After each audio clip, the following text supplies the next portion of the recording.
যারা একেবারেই ঝিঙে খেতে পছন্দ করেন না তাদেরকে বাড়িতে যদি এই রকমভাবে একবার ঝিঙে বানিয়ে দেওয়া যায়, বড় থেকে বাচ্চারা সবাই কিন্তু খুবই চেটে ফুটে খায়। আপনি যদি আমার চ্যানেলে নতুন বন্ধু হয়ে থাকেন তো আমার চ্যানেলটিকে লাইক, শেয়ার, সাবস্ক্রাইব করে নেওয়ার অনুরোধ রইল।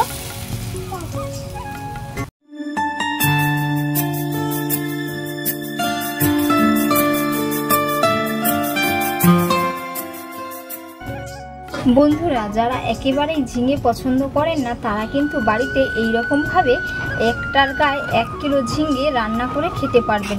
তো আজকের পুরো ভিডিওটা দেখতে থাকুন, আশা করি আপনাদের ভালো লাগবে। তো এই যে আমি কয়েকটা ঝিঙে নিয়েছি, ঝিঙেগুলোকে ভালো করে এর খোসা ছাড়িয়ে নেব। আর বন্ধুরা, কে কোথা থেকে ভিডিওটা দেখছেন আশা করি আপনারা কমেন্ট করে জানাবেন।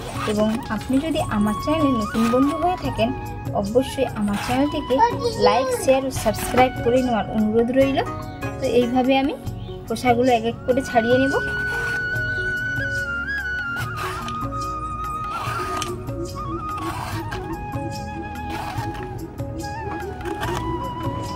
এই ঝিঙের রেসিপিটা যারা কিন্তু একবার খাবে বাড়িতে বানিয়ে বারবার খেতে চাইবে।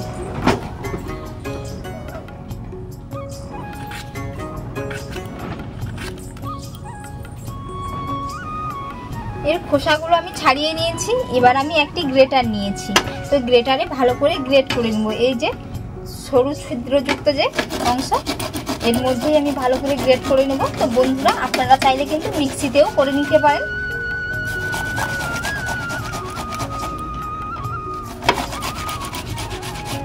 মিক্সিতে করতে বেশি টাইম লাগবে না।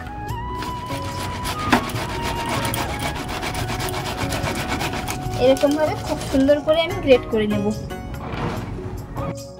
সমস্ত ঝিঙেগুলো আমি গ্রেট করে নিয়েছি, আর কত সুন্দরভাবে হয়ে গেছে। তো এবার এর মধ্যে আমি কিছু মশলা মিশিয়ে নেব। তো সবার প্রথমে এর মধ্যে দিয়ে দিচ্ছি 3 চামচ বেসন,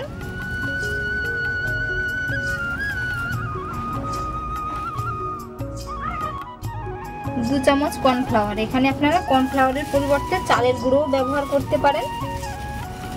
তো যাদের কাছে কর্নফ্লাওয়ার নেই তারা চালের গুঁড়ো দিবেন, চালের গুঁড়ো দিলে কিন্তু খুবই ভালো হয়।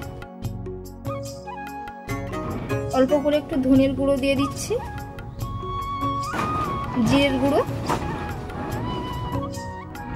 ছোট চামচের মাপ করে 1 চামচ সাদা তিল দিচ্ছি। আপনাদের কাছে যদি না সাদা তিল থাকে এখানে আপনারা পোস্ত কিংবা চীনাবাদামও ভেঙে দিতে পারেন গুঁড়ো করে।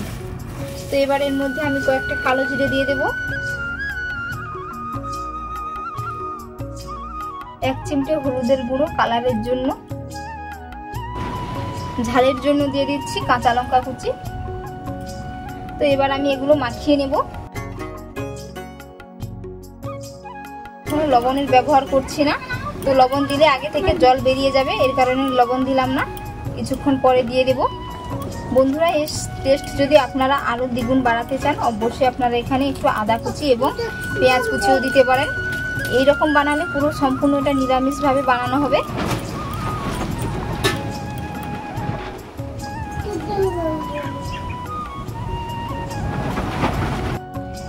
এর মধ্যে এবার একটা মাঝারি সাইজের পেঁয়াজ কুচি করে দিয়ে দিচ্ছি। এবার পরিমাণ মতো লবণ দিয়ে দেব। পরিমাণ মতো লবণ ভালো করে মাখিয়ে নেব। আমি একটি তাওয়া বসিয়ে দিয়েছি, তাওয়ার মধ্যে তেল দিয়ে দিচ্ছি ভেজে নেওয়ার জন্য। আপনারা চাইলে এখানে সরষের তেল কিংবা সাদা তেল পছন্দ অনুযায়ী তেল দিয়ে ভেজে নিতে পারেন।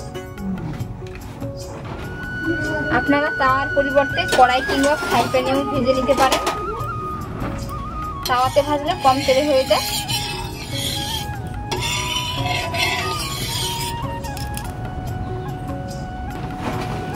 তেল গরম করে নিয়েছি, এবার আমি দিয়ে দেব। এরকমভাবে দিয়ে দেব।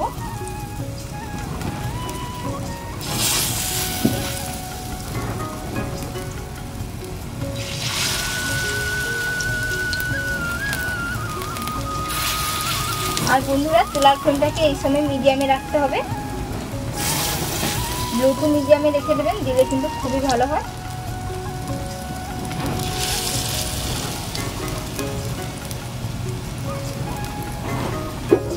এবার আমি এক পিঠ উল্টে নেব।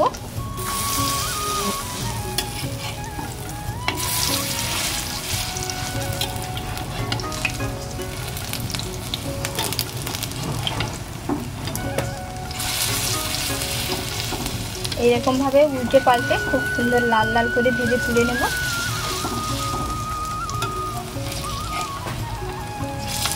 আমি দুটো ব্যাচ করে নিচ্ছি।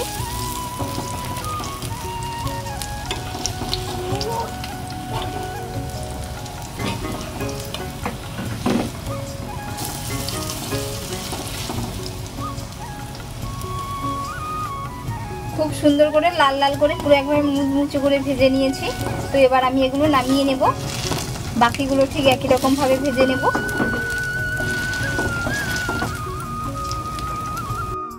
তো সবগুলো আমি ভেজে নিয়েছি। আর কত সুন্দর হয়েছে দেখে নিশ্চয়ই আপনারা বুঝতে পেরেছেন। তো বন্ধুরা, আজকের রেসিপি আপনাদের কেমন লাগলো অবশ্যই কিন্তু আপনারা কমেন্ট করে জানাবেন এবং বাড়িতে এইরকম ভাবে একবার বানিয়ে খাবেন। খেতে কিন্তু পুরো অসম্ভব মজার হয়। তো এতক্ষণ পুরো ভিডিওটা দেখার জন্য আপনাদের অসংখ্য অসংখ্য ধন্যবাদ রইল। আপনারা ভালো থাকবেন, সুস্থ থাকবেন। ধন্যবাদ।